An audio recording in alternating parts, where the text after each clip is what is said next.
guys, welcome to Pretty Tattered. If you're new here, my name is Belinda and I'm so glad to have you, and I want to say a great big thank you to all the people who have been following us and watching all of our videos and leaving comments. We appreciate you guys so much. Now today we're not going to the Goodwill outlet bin store. It's okay, we'll be back next week. Pat will not be here today either, but he'll be back next week digging through the bins, passing up all the good stuff that, you know, I'm gonna get upset about, but I think he's getting better though. What do you think? You think he's getting better? I don't know. Anyway, we'll find out next week. But this week, we're going to do something a little different. I'm going to show you guys what I do with some of the glassware. Now, for those of you who already follow us, you know, but the new people, I'm going to let you know that our glassware is only 19 cents a pound. So I don't pass it up because we're resellers. I mean, we do keep some of the stuff, as you can tell, but we do resell a lot of it. And to prevent this stuff from being thrown in the dumpsters, we like to recycle the stuff. So I repair it and I sell it, and it sells good for us, and we're very proud of the fact of all the stuff that we save from the Goodwill outlet bin store. So stick around, because today you might actually learn something, or you might be able to tell me a few things that I'm doing wrong. I don't mind it, because hey, I feel like no matter how long I've been doing this, which has been over 30 years, I can learn something new every day. So I appreciate your comments. We just appreciate you guys so much, and we just have so much fun with this channel and with you guys and the comments, and I love answering your comments. Anyway, we just find this a whole lot of fun. And today I just hope that you learned something and that you enjoy the video. If you do, please do a thumbs up and subscribe if you haven't, because we would love to have you as a regular viewer, and ring that bell because you want to know whenever a video is coming out, because I also do short videos. And share the video. Get it out there, because YouTube's not too great at getting it out there, let me tell you. Pat will be back next week, and we'll be back at the bins next week. And so today, let's go make some repairs and fix some things. It's gonna be fun. Come on, let's get started. Oh, those are really cute. Okay, I think I might get those. You guys remember me getting these out of the bins. I just used Waverly chalk paint. It's a truffle brown, and I painted the whole thing, and then taking this tempera country style crackle, and you can use any crackle you want to. If you don't want to use a crackle, you can use Elmer's glue. You can use Mod Podge, or you can use any brand of this stuff that you want to. Anyway, I just dip my brush in there, and then I just brush over it. And be sure that you do even strokes. Don't keep going back over it, because it's not going to do the crackle that you want. Just be careful going back over it. Just brush it on and be done with it. After the crackle dried, I covered the whole thing in some Dixie Belle. It's a chalk paint, and the color was fluff. It just cracked more than I wanted, because as it dries, it cracks. If you rush the drying process a little bit using a blow dryer, it will get even more cracks. I ended up with more cracks than I wanted, so I decided it's probably a good idea to put another coat of paint over that. The crackles will still show through. Okay, so I'm not going to do a lot of painting. I just want to go where these strokes are. You can see these brush strokes. Just want to kind of go in the opposite direction without really, you know, getting in there and covering up too much of the crackle. Just do kind of more of a dabbing kind of style, just to make it look old. I just don't want it to look like, you know, I'm a really bad painter. So on the bottom, I want to touch this up too, but as you can tell, these were handmade. It says, "To Mama 1996, love, Helen," and I think that's super cute. And I could have took a sander or sanding paper and sanded that out, because it's not very deep, but I don't know. I just wanted to leave it there, and hopefully whoever buys these will appreciate the fact that they are handmade. Okay, first I took some old fabric, just like old linen fabric, and just cut it and then ripped it, and got two little pieces of it. Then I take a hot glue gun. I'm gonna just put a little drop like that on here. I'm gonna give it a few minutes to cool, cause it's hot, and when it's hot, it burns. Then what I'm gonna do is close it together like that, and then just rub it between my two fingers like this, and then you get that kind of, you know, shoestring tip. Then just take the shoestring, push it through the hole. Oops, if I can get it lined up, there you go. And then just pull it out, and do that on both shoes. Then just line them up together up here at the top like you do your regular shoestrings. And then just, oops, tie them once like this. And look how cute they are. So next I decide to use some of this. Yes, I know I'm crazy. I know it's a mess, but remember, I live on the edge. And here is my mess. And here it is. I just put some glue on the inside around the rim of it and stuck it in there, kind of, you know, put it together almost like a bird's nest kind of thing, or a squirrel's nest, or whatever nest you want to call it. And then I shoved it in there and I just stuck my finger through there just to give that little opening for the plant because I'm going to stick this plant in there. But first I got to put little glue on the tip of the plant or it won't stay in there. Just, you know, you can stick it in there, but then like it'll just fall out. Yeah. Just add a little glue to the tip of this. Oops. Focus. There we go. And after we have all the glue on it, we're just going to stick it in here. Oh, it's so cute. I love it. Not the mess, huh? I don't like the mess. If you're curious where I got this plant, this faux plant, I got it at the Goodwill outlet bin. Are you surprised? I did use those to get one in through. I will admit it, not every in went through easily. But anyway, look how cute. So this is what you can do with the Goodwill outlet bins. Or not the Goodwill outlet bins, but what you can find in the Goodwill outlet bins. Saving, upcycling. I think they turned out so cute. What do you guys think? You think this was a cool idea? I mean, I gave maybe 10 cents for these. Probably not even that much. And look how adorable they turned out with just a little bit of paint and just a little bit of old fabric, a little bit of a plant, some Spanish moss, and a little bit of a mess, but I did clean it up. But anyway, this is what you get. And I love these little baby shoes. I think they're so cute. They make a great piece of decoration for your home. I decided to keep them. Okay, tell me, would you have saved these from the bins? I gotta have the ducks. I hope they're not broke. Oh, they're not. Cool. Oh, I can fix him. It's okay. Put him in. See if this one's broke. Just a little bit on the mouth. I can fix those. Okay, now we're gonna show you how to fix these little geese. So what I do is I just take a little bit of air dry clay and I just buy the cheapest stuff I can find, which is a Sculpey air dry, and I get it at Walmart because it's cheapest there, although, you know, anymore nothing is cheap, but it used to be pretty cheap. But anyway, I just take a piece of it and I'll work it, and I'm gonna use it to fill in these chips. So how I wanna do that first is I'm gonna take some of the Bond wood glue. Now you can use a Gorilla Glue. Some people swear by it or whatever, but this wood glue works great for me for ceramics. If it doesn't work for you, and you prefer the other, then go for it. Put some of that clay there, smooth it in, shape it, do the best we can. Somebody did some right here, but they did a really bad job. I'm not sure what they did. It almost looks like they put hot glue there and then painted over the glue. That was so bad.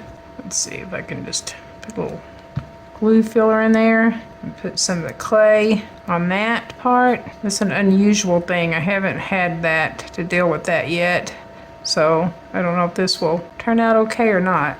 Now, when you first get it on there, you might want it just a little bit thicker because you can sand it. That's what I like about air dry clay. It is sandable. When you work with this stuff, if you will use these wet towelettes, I use any brand I can get a hold of. I got some paint on this one. This is just General Steps. It does not matter. I get it at Dollar General. Just keeping these tools of yours damp helps to smooth this stuff out a little bit, and your hands as well. That will really help you shape this stuff if your hands are a little damp. And we really want to make this little guy look good. Keep shaping, keep damping our hands. Usually when I do these, there's like one chip that I have to fix, and you just fix it and you go on, you know? But this one is got quite a few of them everywhere, but I still want to save them. So that's what we're gonna do. Let's see, what else does this one need? We're gonna paint his eyes when we get ready to paint. And the clay, I always work the clay before I use it. And the more you work with clay, the better you'll get with it. That's just a given. And this one, of course, this one is a little more difficult because there is a lot more to it than just one little spot. If nothing else, start out saving the things with just one little chip on it. That's the best way to get started. I'm going to repeat this process with the second one, just filling in all the cracks with the clay.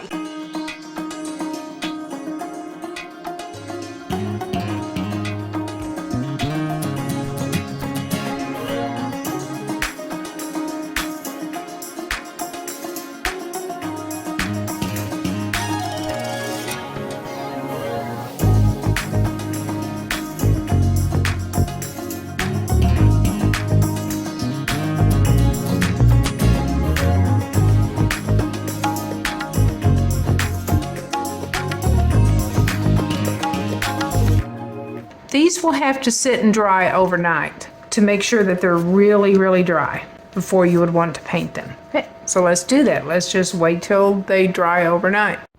Okay guys, they're all dry, and I'm gonna sand them up just a little bit. Oops, so I don't break them again. I'm thinking about like maybe a 220. That's gonna smooth it out. I just want to kind of smooth it, blend it in, strip off any of the excess that's not needed. I'm going to sand all the clay parts down as smooth as I can get them, and to get rid of as much of the clay as possible, because I really want it to blend into the duck. And it's not going to be an easy job because these chips are really big, and it's going to be really touch and go to save these ducks. But I'm going to do everything I can. They may not be perfect, but they'll be better. Or at least that's my intention, is to make them better. So I'm going to do everything I can to get them ready to be painted. And then finish it off with a little bit of 1000, just to make sure it's all nice and smooth.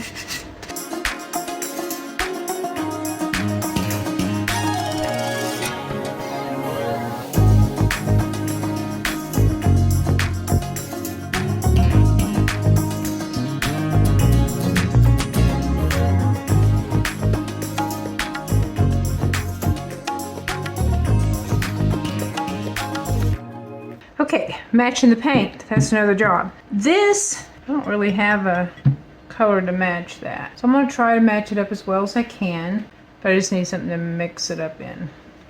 I just saved all my old Ziploc and different kinds of containers, food containers, and when they get yucky, I just use them to mix paints and hold paints and things like that. Okay, so I'm gonna start off, I'm gonna put a little bit of this lemon in there. Let's do this on the lid, so you guys can see it better. I'm not gonna need much of this. And then I'm gonna use a little bit of the amber clay. Let's see, do you think that's gonna give me the color I need? Why do I think that's gonna give me the color I need? It is darkening it the way I wanted it to, so it's not too bad. So that's just a Crafter's amber clay. How much I put in there, I probably put about half of the amber clay in there, and this is super premium. This is Waverly, but it's a semi-gloss, and gloss is okay on these. But just to be honest with you, if you use chalk paint will stick to the surface much better. Now here's a very important step. Be sure that you paint out that whole area, because the paint doesn't match exactly. So I wanted to cover the whole beak in the yellow that I had, so it all blends in together and makes it harder to see where you patched it. So that's pretty much the way I do it all. For instance, the tail, I went ahead and painted it out a little bit more, so I just kind of bring out that paint and smooth it on out and let it blend in, so that way you can't see the new paint as well. Using a blow dryer helps speed up the drying process. To color in the eyes, I used Waverly's chalk paint. It's called Ink. It's a black color, and it worked really well, and it sticks really well. For the off-white color, I'm using Dixie Belle's chalk paint. It's drop cloth color, and it matches up pretty good. I don't recommend using glossy paint over a glossy finish because it just didn't stick well. Okay, I'm gonna let them dry. Okay, I gotta go wash my paintbrushes. So now what I did is I put a second coat of paint on them, and I'm gonna let them dry overnight, and then I'm gonna come back and put the clear finish on them. Maybe sand them just lightly with the 1000 grit sandpaper, but otherwise that will be all that I do to them. Okay, we're down to the finals of the ducks. And I might just, I don't know, should I sand this just a little bit? My sandpaper looks kind of rough. Just to see if I can get some of the lines out of it, maybe. Or should I be smart and just leave it like it is? It won't hurt just to shine it up a little bit there. I don't think they look too bad. They're not as good as I would like them to be.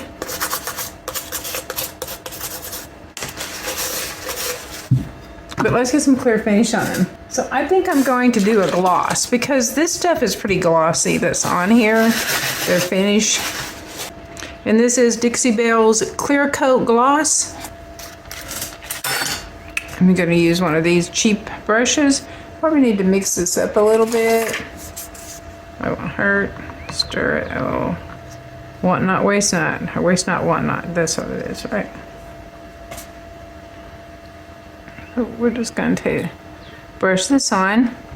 Like I said, the bubbles will go away if you use this Dixie Belle stuff, so don't worry too much about it. Putting it on pretty heavily because I wanted to have a really good glossy shine. And smooth this out just a little bit.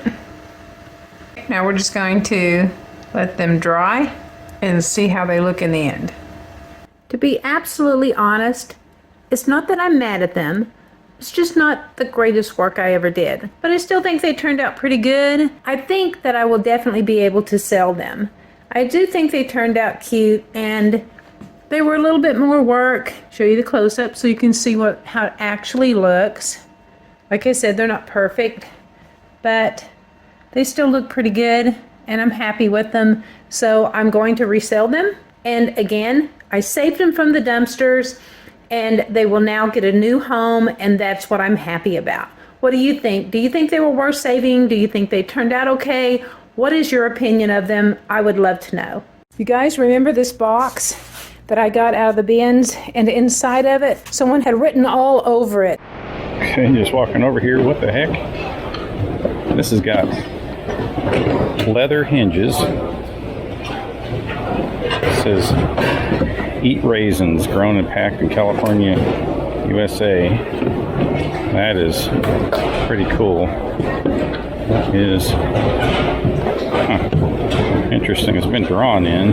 It's like it was a kid had used it for a toy box or something, which would have been kind of dangerous because there were some nails sticking out. But I sanded it, and it took quite a bit of sanding to get all those pencil marks out, pencil, ink, whatever they were. But it looks really good now. It's ready to go into the antique mall and to be sold. Another project done. Spring is in the air, and I'm out painting. These are all the projects that I've just spray painted. Some that's still in the tent drying. I spray them all. They all have a base coat now, and then I can like do whatever I want to them. I can add, you know, like some rice paper or some transfers or just whatever I want to, stamps. I am just glad to get outside and be painting, just be doing stuff. And you know, I'm like doing all of these, I don't know, I'm doing so many of them. For one reason, I like to use up the paint in the paint can, and the other one is because you just feel like any minute, you know, any day, the weather's going to get all cold again. So anyway, I just wanted to show you some of the other projects that I'm working on. Now, if you stuck out this whole video, I had to give you a little bit of bin digging. So we're looking through the glassware, and this one is actually in the St. Louis Market Street or outlet bins. So enjoy, and thanks guys for watching the video. I hope you liked it. Please leave comments because we do love your comments. Subscribe if you have not. Please do a thumbs up if you like the video. Ring the bell if you subscribe because you need to know when the next video is coming out. Share the video, and thanks for watching. Sorry I can't say bye, Pat. So I'm just going to have to settle with see you in the next.